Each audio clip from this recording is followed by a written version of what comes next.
चंदा अपने माता पिता की देहांत के बाद अपनी बीमार माँ की अकेले ही देखभाल करती थी। वो बहुत गरीब थी, जिसके चलते वो एक दर्जी के यहाँ काम करती और वहाँ से मिलने वाले पैसों से वो अपना घर का खर्च चलाती थी।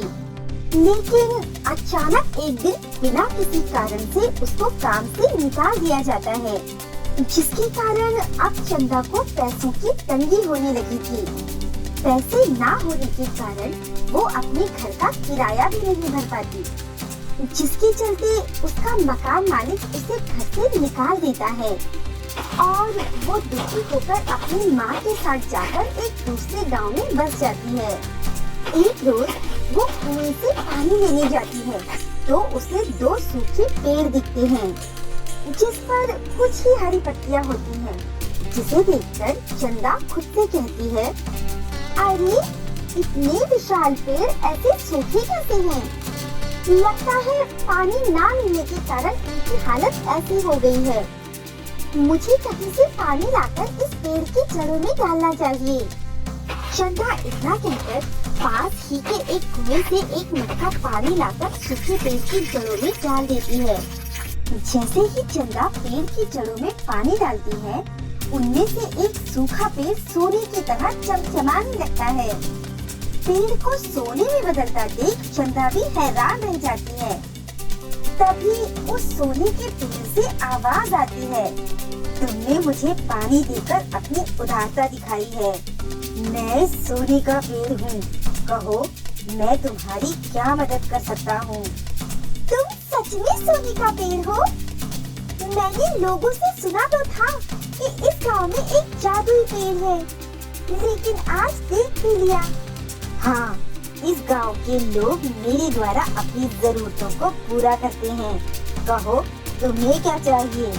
मुझे कुछ नहीं चाहिए, पर क्या तुम मेरे दोस्त बन सकते हो? चंदा की ये बातें सुनकर सोने के पेड़ को बहुत अचंभा होता है और वो कहता है, तुम जैसा कोई पहली बार देख रहा हूँ जो मुझ जैसे सोने का पेड़ देखकर भी उससे कुछ प्राप्त करने की इच्छा नहीं रखती, वरना तो सभी लोग मुझसे कुछ न कुछ मांगते ही हैं। मैंने भी तो तुम्हारी दोस्ती मांगी है, कहो बनोगे मेरे दोस्त? हाँ क्यों नहीं, मगर एक शर्त पर। तुम्हें मुझे रोज इसी तरह पानी देने आना होगा, क्योंकि मैं भले ही सोने का पेड़ हूँ, लेकिन मेरी जड़ें लकड़ी की हैं। हाँ बिल्कुल, लेकिन एक बात बताओ, ये दूसरा पेड़ अब भी सूखा क्यों है? सोने का पेड़ उसकी इस बात का कोई जवाब नहीं देता और अपनी शर्त को दोबारा दोहराता है। तभी वो सोने के पेड़ की शर्त को मानकर उससे दोस्ती कर लेती है। धीरे धीरे दिन गुजरते हैं। चंदा अपनी माँ की देखभाल के साथ ही रोज सोने के पेड़ को पानी देने के साथ उसके आसपास भी कुछ समय बिताती। एक दिन की बात है, गांव का एक आदमी सोने के पेड़ के पास आकर कहता है, सोने के पेड़ मेरी मदद करो, मुझे अपनी बीवी के इलाज के लिए पैसे चाहिए, मेरी मदद करो। तुम चिंता मत करो, मैं तुम्हारी मदद करूँगा। तभी सोने के पेड़ से एक रोशनी निकलती है और उस आदमी के सामने कुछ पैसे आ जाते हैं, जिन्हें देखते ही उसकी खुशी का ठिकाना नहीं रहता और वो पैसे लेकर तुरंत चला जाता है। लेकिन जैसे ही सोने के पेड़ से रोशनी गायब होती है, वैसे ही सोने के पेड़ की कुछ पत्तियां काली पड़ जाती हैं और सोने के पेड़ की आंखों में आंसू आने लगते हैं। शाम के समय जब चंदा सोने के पेड़ की जड़ों में पानी देने आती है, तो उसका ध्यान सोने के पेड़ की काली पड़ी पत्तियों पर पड़ता है और वो सोने के पेड़ से सवाल करते हुए कहती है, अरे ये तुम्हारी पत्तियों को क्या हुआ? ये सुनहरे से काली कैसे हो गई? सोने का पेड़ उसकी बातों का फिर कोई जवाब नहीं देता और अपने बगल के सूखे पेड़ की तरफ देखने लगता है। ये देखकर चंदा को बहुत हैरानी होती है। उसकी चुप्पी देखकर चंदा समझ जाती है कि कोई तो बात जरूर है। अगले दिन गांव की एक औरत सोने के पेड़ से मदद की गुहार लगाती है और उस आदमी की तरह ही सोने का पेड़ उस औरत की भी मदद करता है। जिसके बाद सोने के पेड़ की कुछ और पत्तियां भी काली पड़ जाती हैं।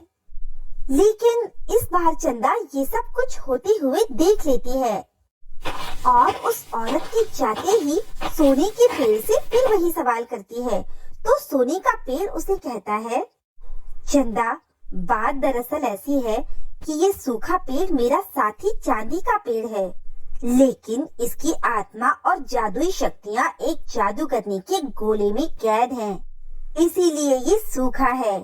जब तक मेरा साथी मेरे पास वापस नहीं आ जाता, तब तक ऐसे ही लोगों की मदद करने पर मेरे पेड़ की ये सुनहरी पत्तियां काली होती जाएंगी और एक दिन जब मेरे पेड़ की सारी सुनहरी पत्तियां काली हो जाएंगी तो मैं भी बेजान होकर गायब हो जाऊंगा।